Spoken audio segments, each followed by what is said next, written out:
Hola a todos y a todas, ¿cómo están? Espero que se encuentren muy bien. Estamos en un nuevo video, uno más explicativo, mucho más, informativo en ese sentido, más a modo tutorial, en el cual, como vieron, vamos a tratar con las divergencias. Como ven por abajo, tenemos a nuestro querido amigo el RSI, el índice de la fuerza relativa, un indicador fundamental para entender mucho este concepto de las divergencias y que nos van a ayudar a tener posiciones de venta, posiciones de compra mucho más efectivas y poder optimizar principalmente nuestro punto de entrada justamente, ¿no? Como ven en pantalla, tenemos a Boeing, una empresa dedicada a todo lo que tiene que ver con los aviones, ¿sí? Y teníamos una estructura de doble techo. Como ven, tenemos dos techos en los mismos puntos, ¿sí? Ya sabíamos lo que era este tipo de estructura, este tipo de patrón bajista, pero lo que es particular es que en el análisis técnico, la teoría, esto lo vimos en la cuenta de Instagram, es que cuando se hacen dos techos en los mismos puntos, se supone que el segundo, este último, tiene que tener la misma fuerza que el anterior. ¿Por qué? Porque fíjense, estamos en los mismos puntos, ¿sí?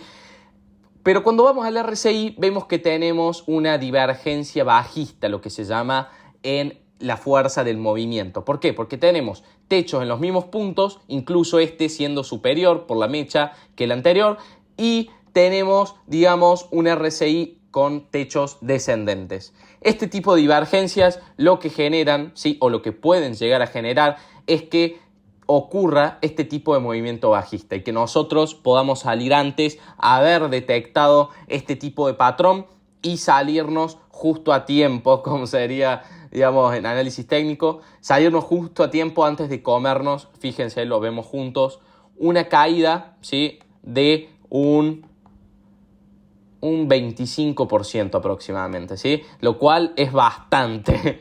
Así que, fíjense, este tipo de estructuras, principalmente las divergencias en la fuerza, se presentan en figuras de techo o figuras de suelo. Una figura de techo puede ser justamente la de Boeing, que está presentando, esta estructura de doble techo, o un hombro cabeza a hombro, o un triple techo, que tener, tres techos en los mismos puntos con cada vez menos fuerza.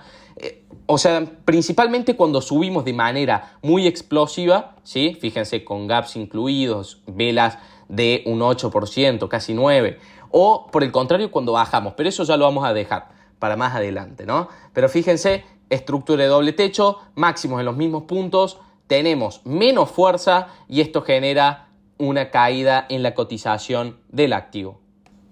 Por el otro lado, sí, como les dije, también tenemos las divergencias alcistas por el otro lado, que es, por ejemplo, el caso que tenemos de Bitcoin, ¿no? Este activo, como vamos a ver también, suele presentar muchísimas divergencias, alcistas como bajistas debido a su volatilidad. Como les dije, si es que sube de manera muy explosiva o por el contrario baja de manera muy explosiva, fíjense, cayendo un 7%, una caída acumulada de más de un 10%, por ende se generan con el tiempo, cuando se consolida el movimiento, estas divergencias. Fíjense, tenemos suelos bajistas, o sea, suelos descendentes, unos suelos, ¿sí? Una zona de soporte que cada vez va descendiendo, mientras tenemos unos suelos, ¿sí? Ascendentes en el RSI. Eso es lo que hay que principalmente tener en cuenta. Hay que ver los máximos y mínimos en el precio, pero también hay que verlos en nuestro indicador en el RSI, ¿sí?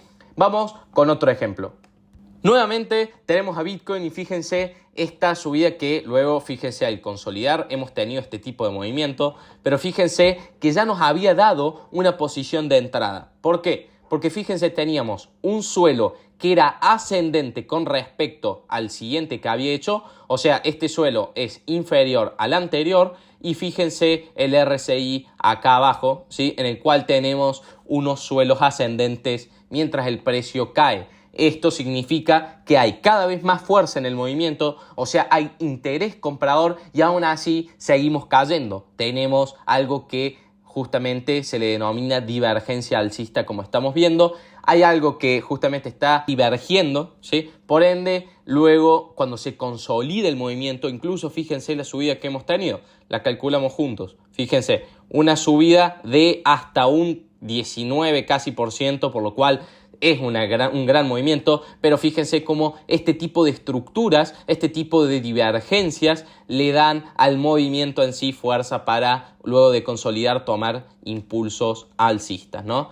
Ese sería el video de hoy. Espero que se hayan llevado una buena impresión y que hayan entendido lo que son las divergencias, y nos vemos en el próximo video en Bull Market Imp.